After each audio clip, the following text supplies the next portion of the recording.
Qual o maior ressentimento da humanidade? Que sempre tem alguém mais rico do que você. O universo conspira ao nosso favor ou contra nós? Nenhum, nem outro. Ele é indiferente. O ressentimento apequena ou alavanca a pessoa? Normalmente é pequena. E ressentimento tem cura? Olha, acho que não.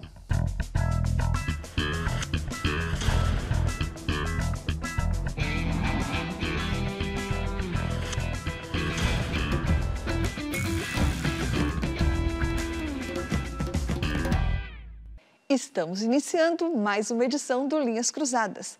Hoje para falar sobre o ressentimento, essa força poderosa. Oi, Pondé. Oi, Thaís. Pondé, o escritor britânico Theodore Dalrymple, ele diz que o ressentimento, que é essa mistura de raiva e de amargura que a gente sente quando acha que o mundo nos deve alguma coisa, ele diz que o ressentimento é a única emoção humana que pode durar a vida inteira. Você concorda? Você acha que ele exagera? É claro que ele faz uma coisa que a gente chama em filosofia que é um argumento hiperbólico. Quando você... Nelson Rodrigues era muito famoso por isso. Quando você faz uma afirmação exagerada para querer dizer alguma coisa que não vai tão longe, né? Então, eu não acho que todo ressentimento dura a vida toda, né? Você podia ser ressentido porque, por exemplo, a sua irmã se deu melhor do que você na vida, em algum momento ela quebrar e você ficar melhor do que ela, de repente passa o ressentimento, né? Porém, eu acredito que sim, no argumento dele, quando ele fala isso, ele quer dizer que existe uma estrutura social. Ele estava pensando principalmente no mundo que ele vive, na Europa Ocidental, principalmente no Reino Unido, que tem uma estrutura social que produz ressentimento contínuo, porque foi criada uma cultura em que muita gente acha que o mundo deve alguma coisa a elas. A sociedade, o governo, o universo, nos casos mais gritantes. E, portanto, como você nunca vai ter tudo que você quer, quando você começa a funcionar nessa chave de ressentimento, eu tenho um direito a, alguém te dá aquilo, aí você acha que já tem direito a mais coisa. É mais ou menos quando, sei lá, você tem um parente que você dá uma grana para ajudar ele, aí você dá, sei lá, 10 mil reais, daqui a pouco ele quer 15. Então, o Dalrymple fala do ressentimento como essa sensação de que o mundo te deve alguma coisa ou alguém te deve alguma coisa, né? Já o Nietzsche entende o ressentimento como alguma coisa que surge da percepção de que o universo não está nem aí com você, de que o universo é indiferente a você, é um vazio, o universo é surdo aos seus pedidos, aos seus desejos. De que tipo de ressentimento o Nietzsche está falando e o que tem a ver esse ressentimento do Nietzsche com o ressentimento moderno do qual você acabou de falar? Olha, o Nietzsche é considerado o filósofo que descobriu o ressentimento, né, como problema filosófico. E para ele, como você bem descreveu, o ressentimento cosmológico, quer dizer, é a nossa relação com o universo. A gente tem uma expectativa que o Sol exista para nos aquecer. A gente tem uma expectativa de que os planetas estejam envolvidos com o nosso destino, como no caso da astrologia, por exemplo.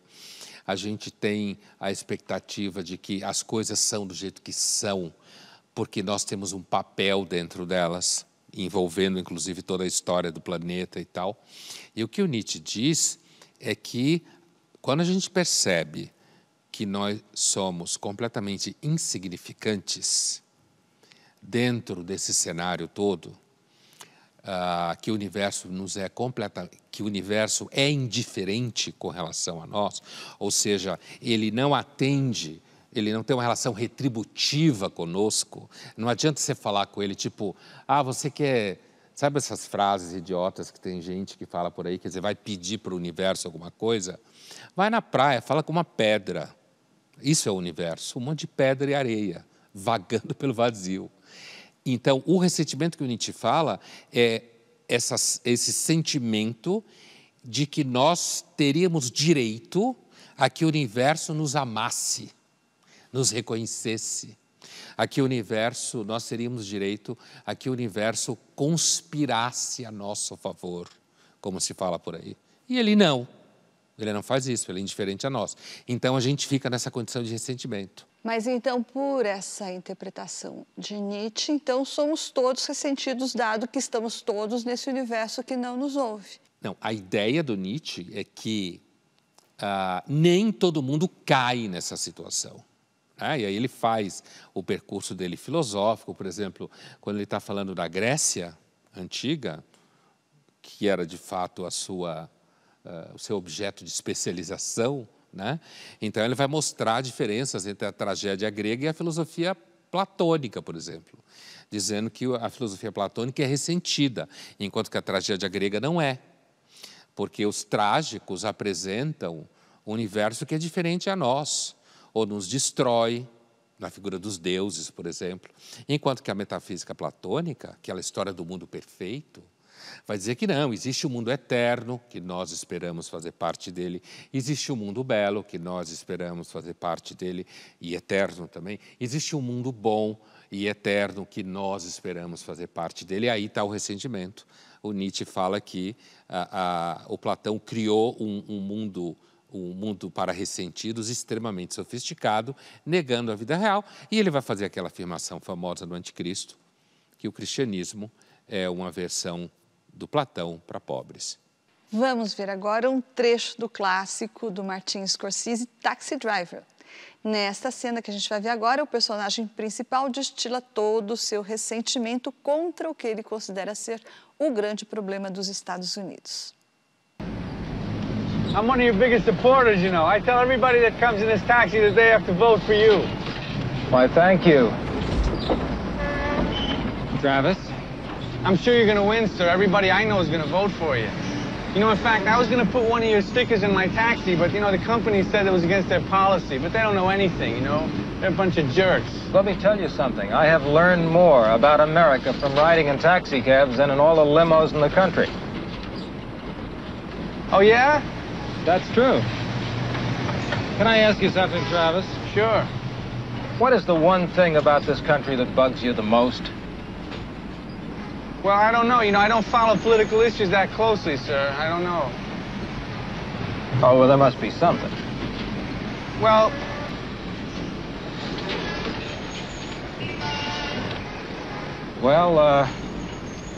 I think I know what you mean, Travis. But it's not going to be easy. We're going to have to make some radical changes. damn straight. Bom, essa cena é paradigmática, né? Inclusive fazendo vínculo com o que você me perguntava antes, quer dizer, essa passagem do ressentimento no Nietzsche para o ressentimento no Dalrymple em relação à sociedade, né? E também que, assim, na realidade, para o Nietzsche, dando um passo atrás, nem todo mundo é ressentido, mas quem não é ressentido, quem aceita o fato da gente ser fruto do acaso. Aí, o que lhe joga no ressentimento é achar que o universo lhe deve alguma coisa. Quando você passa para cá, quer dizer, esse personagem do Robert De Niro é o personagem que ele vai evoluir ao longo do filme para uma situação, um surto, digamos assim, de violência, né? E você já percebe que ele é um cara sob pressão ali. Primeiro, a gente sabe que muita gente que tem um trabalho solitário, assim, ou dirige táxi, ou dirige caminhão, ou mesmo ônibus, que vive no trânsito continuamente, que vê a cidade do jeito que é, já fica meio irritado, inclusive se sente muito sozinho, porque não tem ninguém que o ajude, digamos assim. Um taxista é uma espécie de empreendedor de si mesmo, né? Se ele é dono do táxi e tal. Ou se ele trabalha numa frota, ele tem que ficar rodando para ganhar. Então, facilmente ele sente que o mundo, para ele, devia prestar mais atenção nele, escutar o que ele fala, levar em conta as ideias que ele tem. Então, a cara do motorista, do De Niro, já mostra essa violência. E ele está falando claramente, inclusive quando a câmera foca no candidato, você percebe a tensão. Ele diz, nós vamos ter que fazer mudanças radicais, né? Ele entende que o De Niro, o taxista, está falando, na realidade, de uma cidade que está cheia de scam, que é uma expressão que os americanos usam para gente que eles não gostam. Gente suja, bandido, às vezes imigrante ilegal, certo? Pessoas que são estranhas ao universo, ainda mais um filme como esse, né? Que é um filme que está lá pelos anos 70, certo? Alguma coisa assim. Então, quer dizer, você tem uma... o ressentimento está mostrado no personagem do De Niro. Olha, às vezes eu tenho vontade de vomitar, por mim devia pegar essa porcaria toda e jogar na privada e abaixar a água para eles descerem pelo ralo e pelo esgoto. É uma cena tipicamente de ressentimento social, de alguém que se sente espremido numa terra que ele considera dele e que está sendo invadida por estranhos. Linhas Cruzadas volta já já e no próximo bloco nós vamos falar sobre o ressentido que está em cada um de nós e também na nossa família, no escritório em que a gente trabalha e por aí vai.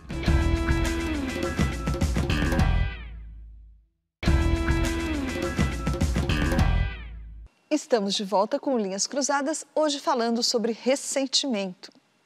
Bom, Décio, o que causa o ressentimento é, sobretudo, essa sensação de que o mundo nos deve alguma coisa, o fato de a gente estar sempre cercado de gente mais inteligente do que nós, mais bonita do que nós, mais bem-sucedida do que nós. Isso acaba funcionando como um motor para o ressentimento? Olha, sem dúvida nenhuma. Por isso que um regime como o capitalismo, que é um regime que aumenta contrastes, certo? Que tende, por exemplo, a monetizar as diferenças, sem entrar aqui no mérito se a monetização é merecida, não é merecida, mas monetiza diferenças, muito facilmente isso vai produzir a sensação de que por que o outro tem que eu não tenho. Porém, Thaís, existe um detalhe aí muito importante que é o seguinte: se o Nietzsche estivesse vivo hoje, ele fez toda aquela crítica, identificando a metafísica lá do mundo ideal como ressentimento, identificando as religiões como ressentimento, né? Identificando a moral de rebanho como ressentimento, os valores que você tem que se submeter, que são de fora de você, que são contra a vida, como Nietzsche falava, né? Que a moral de rebanho é contra a vida. Agora, o Nietzsche também era super antidemocrático, né? Ele usava a expressão democratismo e ele dizia, por exemplo, que a ideia que a universidade deve ser para todos é uma ideia democratista, porque a universidade, isso lá no final do século XIX na Alemanha, a universidade devia ser só para os melhores, então há uma certa percepção aristocrática no Nietzsche, mas se o Nietzsche estivesse vivo hoje, escrevendo hoje, ele provavelmente ia perceber que houve uma migração interessante do ressentimento para o plano metafísico, religioso, para o plano social e político. Percepção essa que um autor que viveu, na realidade, mais ou menos contemporâneo do Nietzsche, mas que viveu principalmente na primeira metade do século XIX, o Nietzsche viveu principalmente na segunda metade, que foi o francês Tocqueville. Ele compara que ele diz que era um homem ressentido, insatisfeito com o lugar onde ele nasceu na sociedade, e na continuidade ele fala, um socialista perfeito. Socialista, ele fala, certo? Porque em 1848 já havia, o socialismo estava ativo já. E ele compara com um outro que ele considerava uma pessoa super relaxada, super tranquila, e ele diz que é aquele tipo de pessoa que aceita o lugar que a contingência lhe deu no mundo. Vê a relação com Nietzsche? Aceita o lugar que a contingência deu a ele no mundo. E, portanto, ele não era um socialista perfeito. Portanto, ele não era como o outro, nas palavras do Tocqueville, de que por ser alguém que achava que devia ter um lugar melhor no mundo, que inclusive tenta matar o Tocqueville, né? Era um criado dele, é um típico socialista. Então você vê que ali o Tocqueville está percebendo, na metade do século XIX, que há um processo em que muitas pessoas começam a olhar para a sociedade e entender que o funcionamento dela deve alguma coisa a elas. Então, quer dizer que essa concepção de que o universo não conspira a favor e nem contra é que faz, que dá esse alívio ao ressentimento nietzscheano. E você falou, então, do ressentido de Tocqueville, que é o ressentido político. E o ressentimento social, Pondé, o que é que ele tem de moderno?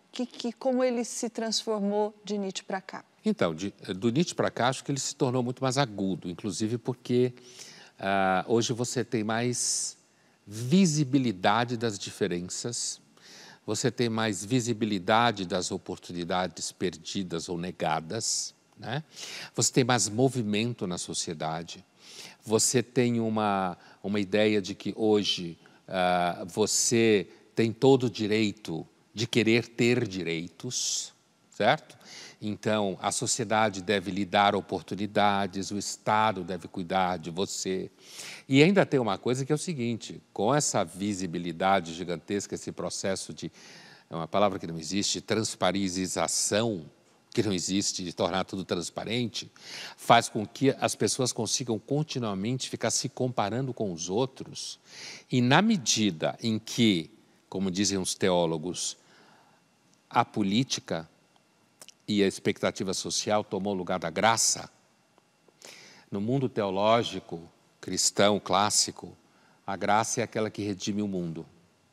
Quando você entra num processo radical de secularização, não existe mais Deus para redimir o mundo, mesmo que você acredite nele, não é dele que você espera que vai redimir o mundo, salvar o mundo.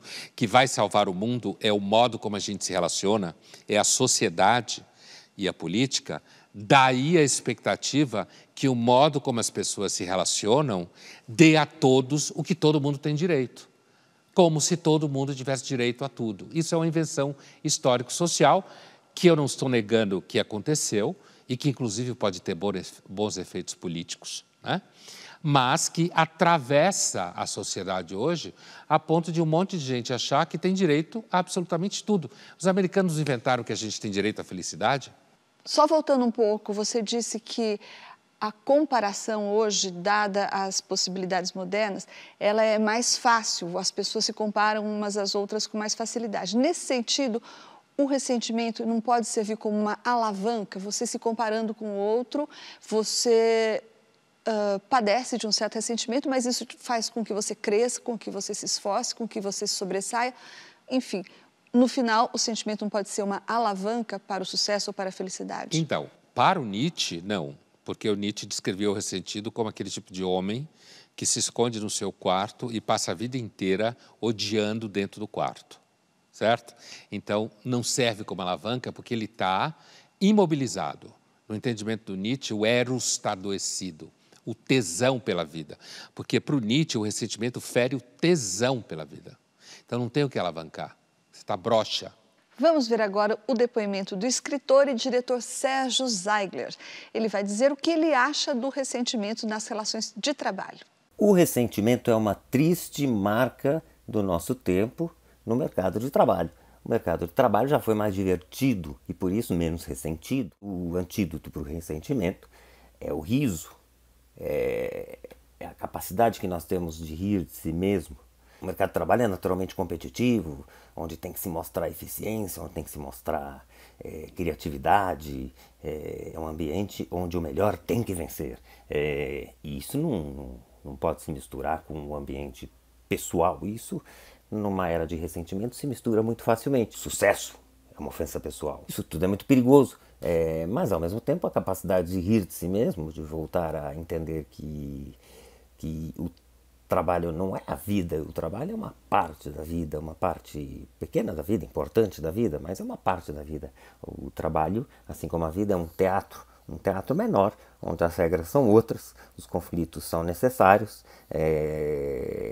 e uma piadinha não pode te mandar para a Sibéria.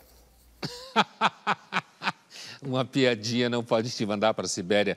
Certa feita, ele me falou, o Ziegler me falou uma coisa que eu nunca esqueci, numa determinada situação de trabalho.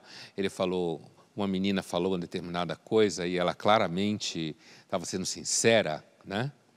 Não defendida, e ele ficou parado assim, olhando, e falou assim: Pondé, a verdade hoje nos emociona quando alguém faz uso dela. Quer dizer, no sentido de você ser capaz de falar alguma coisa e você não ter calculado os 4 passos que aquilo pode levar você depois de ter falado, entendeu?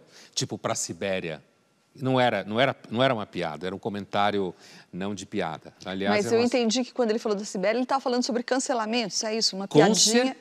Com certeza. Quer dizer, ele está dizendo que o primeiro mundo está chato, né? E ele está vinculando essa chatice ao ressentimento. E que é difícil, porque o mundo do trabalho, você tem competição, você tem resultados diferentes. Você tem competências diferentes, personalidades diferentes, modo de estar no mundo diferentes. Você tem histórias psicológicas diferentes que colocam pessoas em lugares diferentes do mundo, inclusive do trabalho, por conta de histórias de bens materiais ou histórias de funcionalidade familiar. É um universo de contingências, né? E que no mundo do trabalho você cria meio que uma espécie de métrica, em que vai aparecendo de alguma forma quem consegue fazer as coisas de um jeito que tem mais sucesso e quem não consegue. E aí, quando o ressentimento se torna uma regra, fica todo mundo muito sério. Porque o ressentido, como ele bem diz, é alguém que não faz ironia, é alguém que não dá risada, é alguém que se leva muito a sério. Linhas Cruzadas foi às ruas perguntar o que você não possui, mas acha que teria o direito de possuir. Vamos ver as respostas. O que eu não tenho, que eu acho que eu tenho direito de ter? Um cara bacana na minha vida.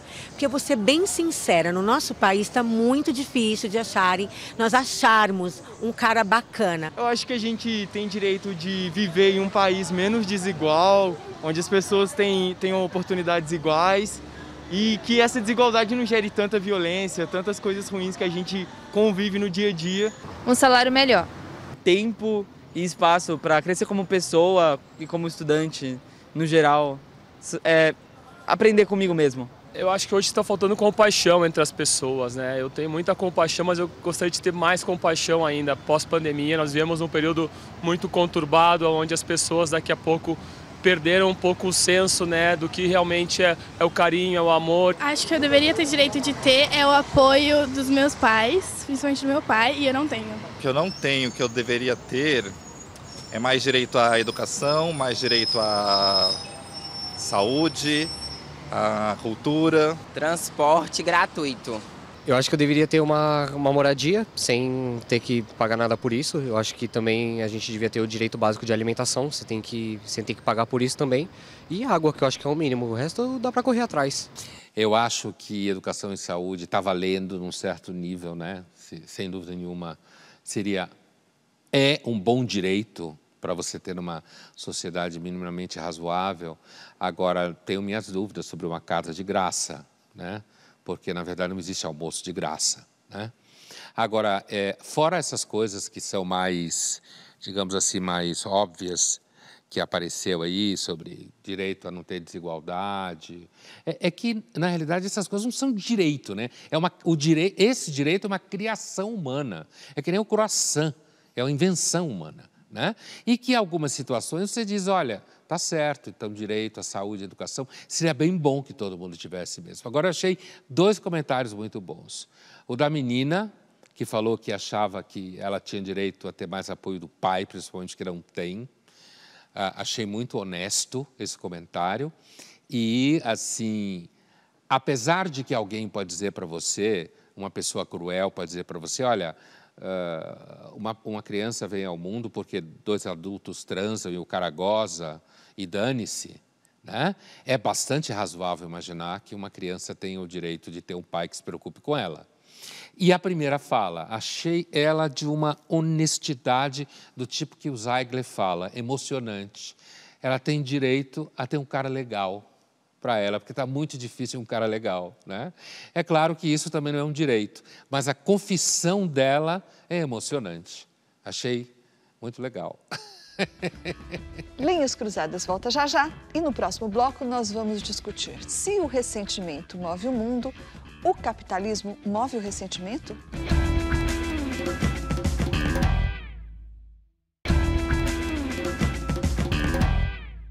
Estamos de volta com Linhas Cruzadas, hoje falando sobre o ressentimento que move o mundo. Pondé, muitos analistas atribuem fenômenos políticos recentes, como a eleição do Donald Trump, como o Brexit, como em certa medida a própria eleição do Jair Bolsonaro, ao voto dos ressentidos.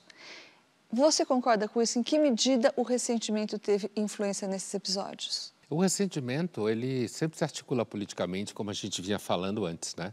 Inclusive, quando eu citava a Revolução de 1848, o comentário do Tocqueville, ali o ressentimento está alocado naqueles que são, como a gente chama de esquerda, os socialistas. Nesse caso, você tem aí o Trump, os ressentidos com imigrantes, que têm mais sucesso do que eles. Todo mundo entra nos Estados Unidos, do ponto de vista deles. A China correndo o risco de pôr os Estados Unidos do bolso. O Reino Unido, com a contínua e sustentada perda de importância na economia europeia. E o sentimento de que todo mundo entra lá e faz o que quer.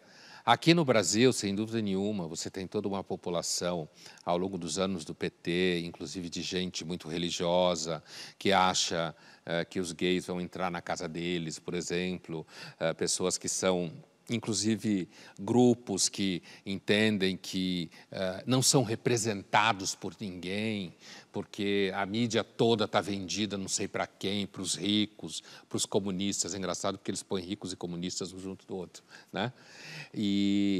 Então, aí sim, sem dúvida, acho que quando os analistas fizeram, então, isso em 16, né, que você está falando do Brexit, falando do Trump, e 18 aqui no Bolsonaro, acho que tem um sentido bastante claro.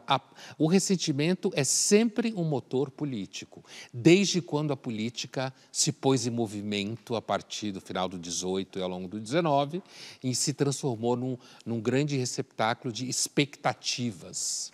Ressentimento tem a ver com autoestima também?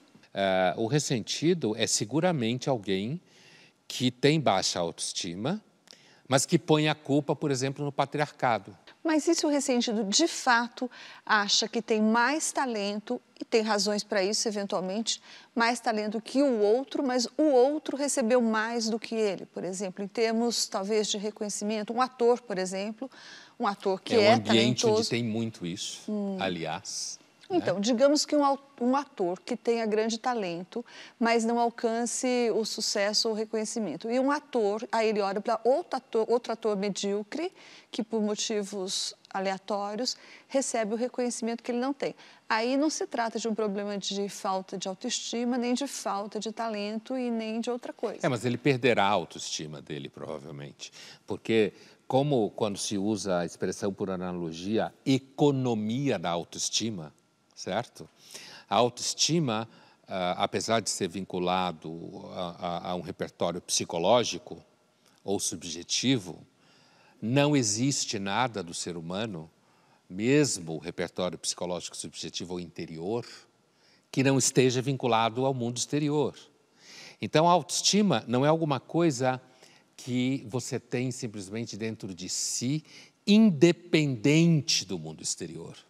Então, eu posso, por exemplo, durante um certo tempo, ter uma autopercepção de um bom ator e ser reconhecido pelos meus pares à minha volta, mas, com o passar do tempo, por ter perdido muitas oportunidades, por perceber que um outro, mais jovem, inclusive, o envelhecimento é um dos processos de produção de grande ressentimento. Principalmente numa situação como essa, em que, quando você é jovem, não vale só para ator, mas dentro desse exemplo, o ator se move muito no mundo de vaidades e de egos, né? Então, assim, quando você é jovem, você é uma promessa. E aí, depois, você nunca conseguiu decolar na carreira, só te convidam a fazer papel de tio, né, alguma coisa assim, e você vê um cara que, de repente, é muito pior que você, mas que é bonitinho e tem muitos seguidores nas redes sociais, porque hoje em dia isso até conta para a escolha de elenco, certo? Então, e aí você vê aquilo e você começa a ter crise com relação ao seu talento. E isso atinge e diminui a sua autoestima. Direto. Portanto, a autoestima, apesar de ser alto, não é autônoma. Ela é determinada também pelo mundo. Determinada pelas relações exteriores. E essas relações com o mundo exterior, elas são dinâmicas, múltiplas. Elas se transformam. E não aquele papinho besta de gente que gosta de dizer que tudo se transforma para dizer que é legal. Não, as coisas se transformam e às vezes bem para pior. Bom, Dé, você já começou a falar disso no primeiro bloco, mas vamos adiante aí. O capitalismo, ele se baseia em diferenças, ou ele pressupõe a existência de diferenças. Nesse sentido, ele também é um motor, uma fábrica de ressentimentos? Sem dúvida nenhuma. E assim, ele, como a gente estava falando antes, quer dizer, como o capitalismo é um sistema que pressupõe movimento, né? E um movimento crescente, e pressupõe atitudes, aquilo que se usa no jargão dos empresários, killer instinct, certo? Você tem que ter um certo instinto assassino, evidente que como metáfora, né? Para você mostrar que você é mais poderoso, você é mais corajoso, você consegue ser mais agressivo, você tem ideias antes dos outros, você consegue fazer mais dinheiro, porque no final das contas tudo é monetizado. Então, facilmente o capitalismo faz com que pessoas ao longo do processo olhem para isso e digam, não, tem que ter um erro nessa estrutura toda.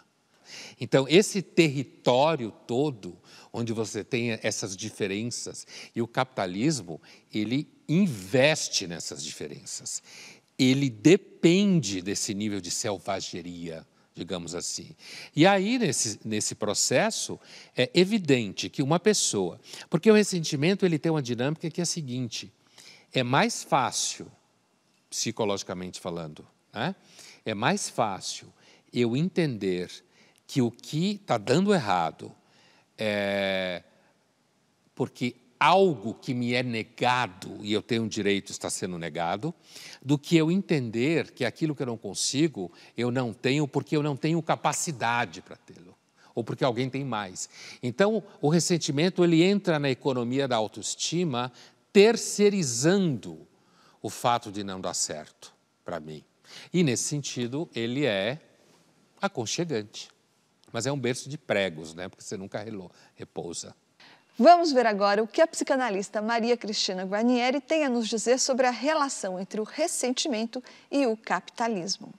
Creio sim que há uma ligação entre ressentimento e capitalismo, talvez mais íntima do que gostaríamos.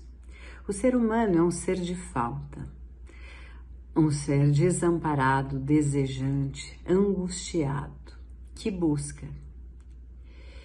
E que por buscar escolhe entre certezas e logo descobre que suas escolhas não são definitivas. Escolhe o sucesso, o poder, a felicidade, os direitos, os desejos, tudo que funcione para preencher o vazio que constata, né? Que constata sempre na sua existência. Qualquer coisa que impeça o sofrimento.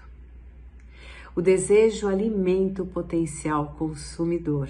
E aí o capitalismo funciona. Funciona para garantir, né, a promessa de satisfazer os desejos, mas com uma pegada sedutora, de manter sempre o desejo insatisfeito. Queremos ser reconhecidos, né? Queremos ser amados, consumimos bens que garantam o nosso reconhecimento. Thaís, acho que a Maria Cristina, ela pegou um trajeto que é bem um raciocínio na psicologia, né? Essa ideia de que o ser humano é um sujeito faltante, lhe falta alguma coisa, argumento clássico, e que você vai em busca de preenchê-lo. E, no final do dia, como se fala, nada preenche essa falta. Ela é estrutural. É inclusive por isso que você é desejante, que você deseja. E o capitalismo, ele promete preencher essa falta, fazendo com que você consuma os objetos, inclusive sedutores, que ele te oferece. E no final das contas, não preenche a falta, mas é exatamente isso que o capitalismo precisa. Porque se preencher a falta, você para de comprar. Vamos agora para o nosso jogo rápido. Pondé, o ressentimento pode vir disfarçado de amor ao mundo, amor ao próximo? Eu diria que é uma das formas mais comuns do ressentimento hoje em dia. É você passar a imagem de que você está super preocupado, por exemplo, com o que acontece na África, quando na realidade você é um insatisfeito porque você deu errado na sua vida profissional, todo dia. Thaís, você que conhece, tem aqueles amigos todos em Brasília, tem muito ressentimento na política? Olha, em geral, os amigos de Brasília, eles estão muito bem resolvidos em relação a isso, ou parecem, mas tem uma particularidade. Você falou agora há pouco do eleitor, dos votos bolsonaristas que estavam lá muito permeados de ressentimento, você citou exemplos. Então, a pessoa que achava que o mundo estava sendo transformado num universo gay, que o Bolsonaro ia resolver isso, ou seja, tinha um voto de ressentidos aí. Mas sempre me chamou a atenção o fato de o próprio Bolsonaro ser um ressentido explícito, né? Ele era, por todo aquele histórico lá, um capitão que só não foi expulso do exército porque saiu antes, porque sabia que seria expulso. Ele nunca teve a admiração dos superiores dele e tudo isso se reflete. Na política é a mesma coisa, né? Ele era um deputado do baixo clero, também não era convidado para os grandes convescotes lá. E hoje ele se vinga de tudo isso, né? É muito explícito que o presidente Jair Bolsonaro é um ressentido. Pondé, o destino do homem corresponde ao seu esforço ou ao seu talento? Sempre? Não. Acho que isso é uma das mentiras da meritocracia, da sociedade de mercado. Não. Você pode, de fato, ter tido um certo talento na vida significativo, mas não teve uma série de outras características que poderia ter feito com que esse seu talento te levasse adiante. Algumas pessoas perecem na vida pelas virtudes e algumas pessoas vencem pelos vícios. Então, acho que essa régua, o destino de uma pessoa depende dos seus talentos, acho que não. Eu acho, às vezes, que o temperamento pode ser muito mais determinante como destino. Thaís, qual é o prazer do ressentido? Você acha que tem algum prazer? Eu vou responder bem curtinho, até porque você já adiantou na pergunta que a gente mencionou o Bolsonaro. O prazer do ressentido é a vingança. Não é? Sim. E o Bolsonaro se vingou mal. Se vingou mal. Linhas Cruzadas volta já já. E no próximo bloco nós vamos falar sobre o lugar em que o ressentimento mais se propaga. Adivinha onde é?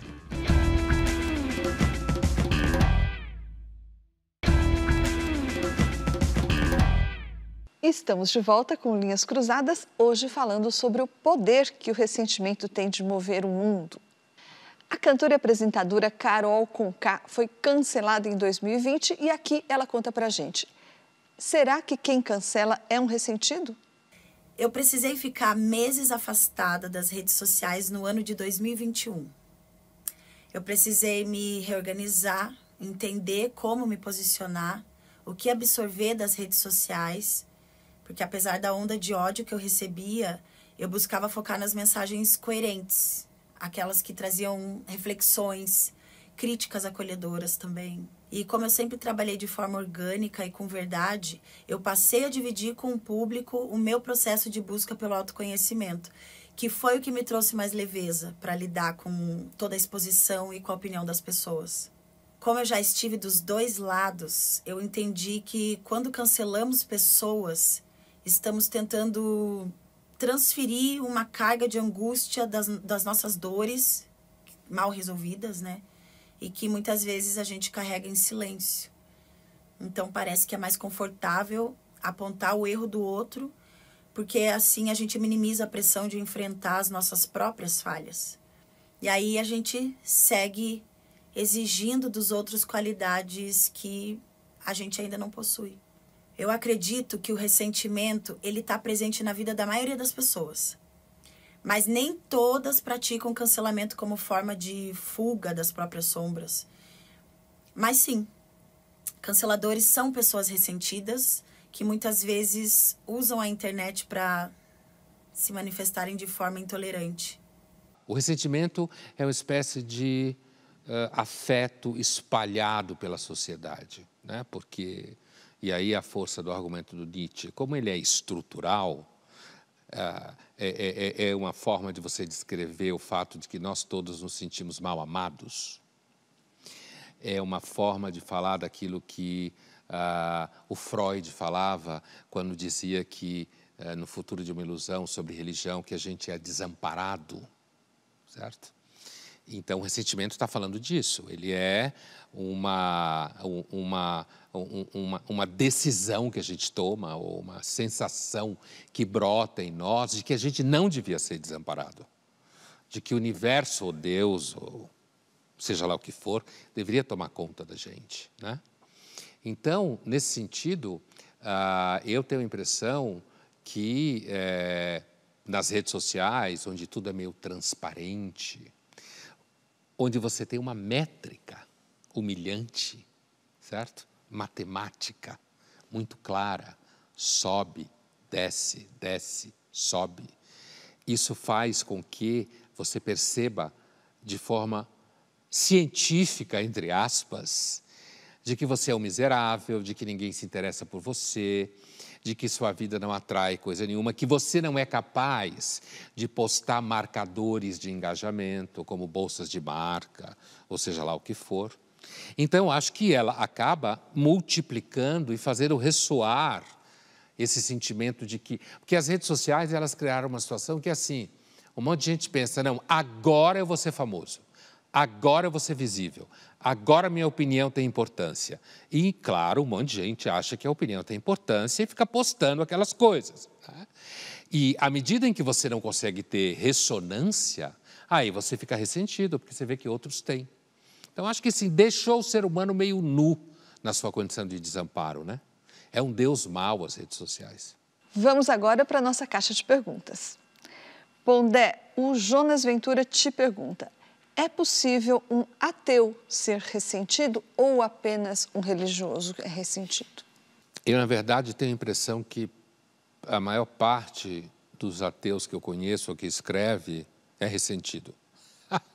Ressentido contra o pai, é ressentido contra a sociedade e, às vezes, inclusive, pode ser ressentido contra o fato de que ele não consegue ter a fé que alguns religiosos têm. Então, eu acho que pode ser muito bem ressentido. Mas você não é ateu? Mas sou um ateu não praticante. Que é bem diferente. Para participar do Linhas Cruzadas, envie essa pergunta ou seu comentário através das redes sociais da TV Cultura usando a hashtag Linhas Cruzadas. E, Pondé, o ressentimento tem cura? Olha, Thaís, acho que depende da sorte, né? Da sorte que a pessoa tem. Ela pode estar ressentida numa época e a vida dela virar. E ela conseguir realizar uma série de coisas. Agora, se ela tiver um ressentimento, por exemplo, com relação ao pai ou uma mãe que claramente privilegiava um irmão ou uma irmã a ela, talvez seja um ressentimento tão profundo, tão estruturante, que ela passe a vida inteira tentando receber esse reconhecimento da mãe e não consegue. Aliás, são casos clássicos. Esse tipo de ressentimento, às vezes, é difícil de você curar. Mas ressentimentos de trabalho, da vida adulta, me parece que, dependendo um pouco da sua sorte, pode ser que você consiga, em algumas medidas, esquecer do período em que você foi ressentido. Depende do tamanho do ressentimento, né?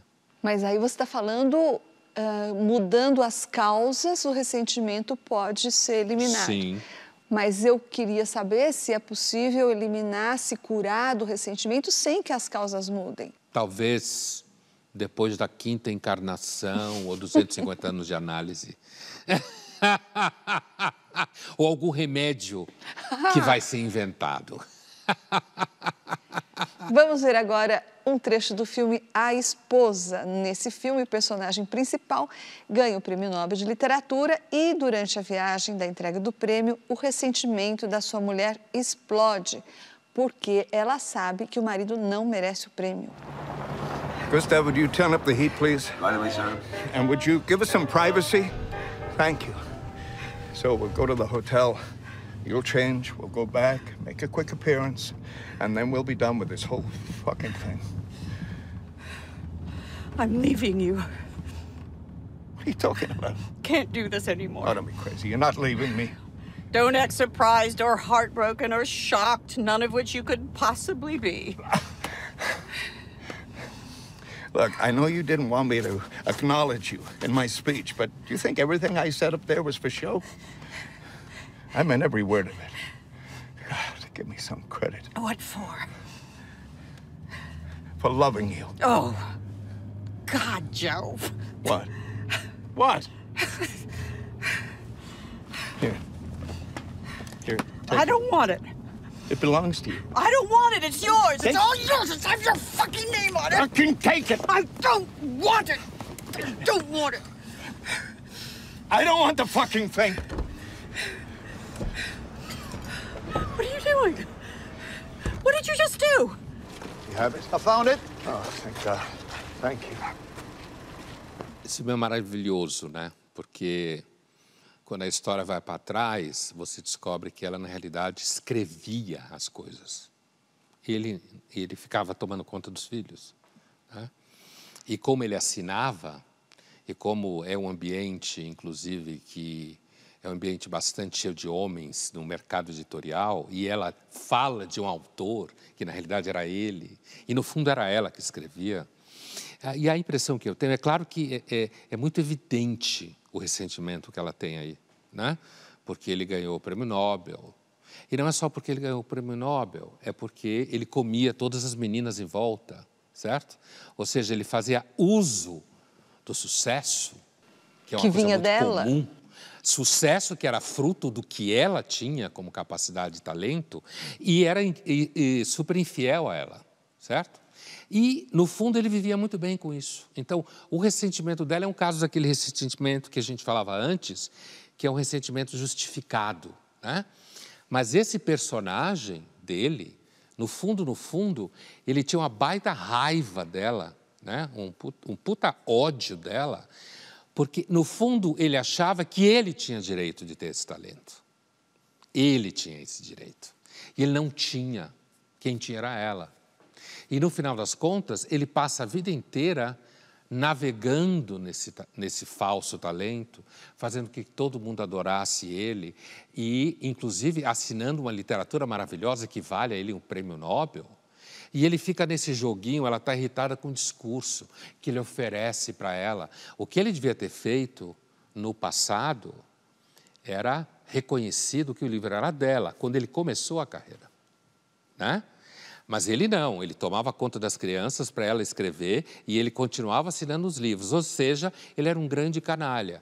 E no final das contas, ele tinha uma expectativa, não só que ele não tivesse o talento, que ele tivesse o talento que ela tinha, como que ele não fosse o canalha que ele era, porque no fundo ele é um canalha. Por isso que ele fala, pelo amor que eu dediquei a você, que amor que ele dedicou a ela.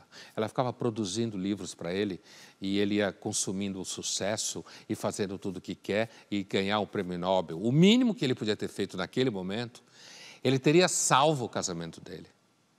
Ou ele teria recuperado a dignidade dele se ele confessasse na entrega do prêmio Nobel que ela era quem escrevia tudo, certo? Mas ele não tem essa coragem e ele tem muita raiva de não tê-la. E esse é o ressentimento do filme, quer dizer, quem parece ressentido é ela, mas o verdadeiro ressentido então O verdadeiro é ele. ressentido é ele, no sentido nietzschiano é ele, porque ela tem um talento grandioso, mesmo que ela tenha sofrido, porque amava ele e queria vê-lo bem. E, evidentemente, que usufruiu do dinheiro que ele ganhou, ela ganhou, mas ele ganhou oficialmente. Mas o modo canalha como ele se comportou ao longo da vida inteira foi trazendo para ela a infelicidade de ficar invisível. Tanto que no final do filme, para quem não viu, eu sinto muito, tem um jornalista que fica no pé dela o tempo inteiro, querendo que ela conte a verdade. E no final do filme, quando ela está no avião e ele não está, né, por uma situação que essa eu não vou contar, o jornalista encosta nela, tipo assim, eu sei muito bem da tua história, porque você não conta para mim. E para terminar o spoiler, ela conta? Não, ela vira para ele e diz assim, alguma coisa do tipo assim, eu não admito que você fique inventando mentiras sobre o meu marido. Certo? Ou seja, o ressentido era ele, porque ele era um covarde que passou a vida inteira do lado de uma mulher que era muito mais corajosa e capaz do que ele. Linhas Cruzadas fica por aqui, mas na semana que vem a gente está de volta.